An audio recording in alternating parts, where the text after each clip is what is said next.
So I'm going to come from the perspective of having been a child protective services worker, having been someone who went into a home and removed a child from crying parents as the child was also screaming in my arms as I took him from that home. I have to say to you, Lori, and to others, I am shamed. I am shamed by the practice that was happening when I was actually a child protective services social worker. In those days, the Kemp Center, Dr. Kemp, and Dick Krugman were the health professionals who understood the pain of the practitioner and the pain of the family and the pain of the child. There were a few other health entities and organizations who were in that space with us, but not very many.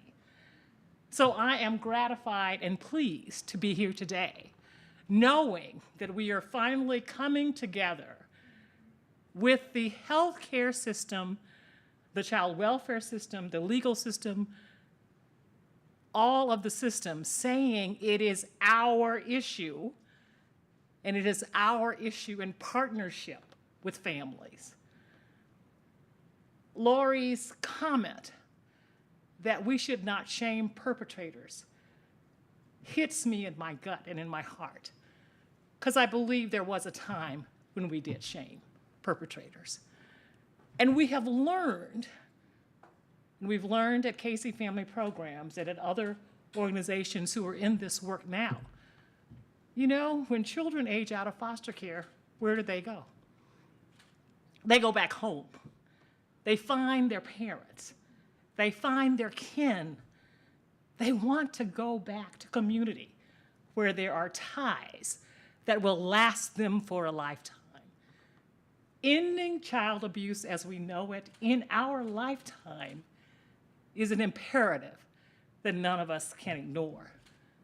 And we cannot ignore it because we know that in spite of our best efforts, what we are doing now does not work, and it is not sustainable.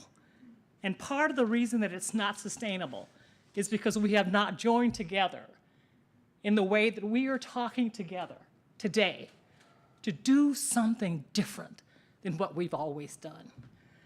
We're looking upstream instead of waiting until a child has been maltreated to intervene. We are saying your zip code will not determine whether or not you are reported for child abuse and neglect. We are saying that we want children to be safe and we do not want them to languish in foster care.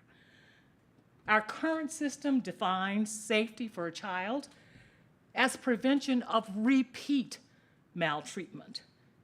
Safety should be defined as freedom from abuse and neglect in the first place.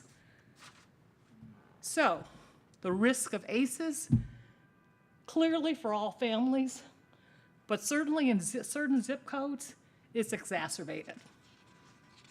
That is one of the reasons that we need to energize our resources. We need to do more research. We need to look deep into our hearts and souls and decide that in our lifetime, child abuse and neglect will be ended. Thank you.